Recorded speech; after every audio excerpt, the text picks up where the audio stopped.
Whenever we hear the word victim, certain images come to mind. We may think of an elderly person who's been mugged, or of a young child who has been harmed. We jump to all sorts of conclusions about the victim, the offender, and the underlying reason for the victimization. Often these assumptions are based on ageist, ableist, classist, racist, and gendered stereotypes or biases. As Nils Christie has argued, our social and cultural preference will try to make sense of victimization is for an ideal victim who's weak, vulnerable, blameless, and has been victimized by a big bad offender while going about their everyday life.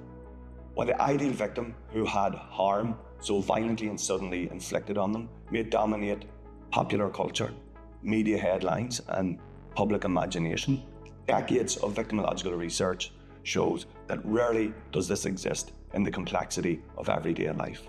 The real world doesn't lend itself to such binary black and white thinking.